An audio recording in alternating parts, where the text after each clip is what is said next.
The path we have chosen for the present is full of hazards, as all paths are. But it is the one most consistent with our character and courage as a nation and our commitments around the world. The cost of freedom is always high, but Americans have always paid it. And one path we shall never choose, and that is the path of surrender or submission. Our goal is not the victory of might, but the vindication of right. Not peace at the expense of freedom, but both peace and freedom here in this hemisphere, and we hope around the world.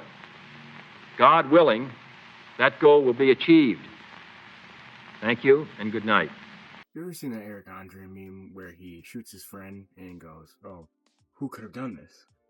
Well, let me tell you about Operation Northwoods. Operation Northwoods was a proposed false flag operation that originated within the U.S. Department of Defense, the United States government, within 1962. The proposal called for CIA operatives to both stage and commit acts of terrorism against American military and civilian targets, then subsequently blame them on the Cuban government.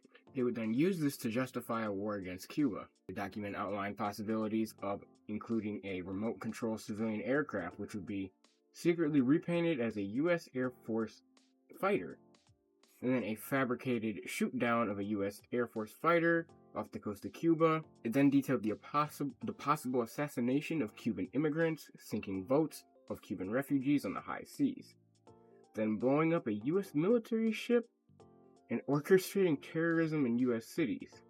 Fortunately, these proposals were rejected by President John F. Kennedy. You see, in 1959, Fidel Castro had begun allowing communists into the new Cuban government. This aroused the concern of the U.S. military due to the rising tensions of the Cold War. The operation proposed to create public support for a war against Cuba by blaming the Cuban government of terrorist acts that would be perpetrated by the U.S. government. As stated directly from the document, the desired result from the execution of this plan would be to place the United States in an apparent position of suffering defensible grievances from a rash and irresponsible government of Cuba, and to develop an international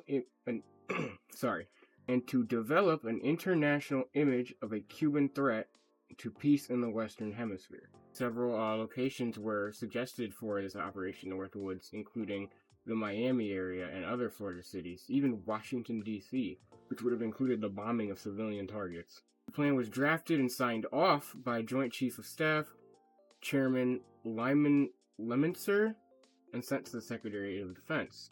It was then rejected by President Kennedy. Following the denial of Operation Northwoods, 12 separate proposals that were similar in nature followed, including one Operation Mongoose. This was pretty much the same thing. Possible actions to provoke, harass, or disrupt Cuba.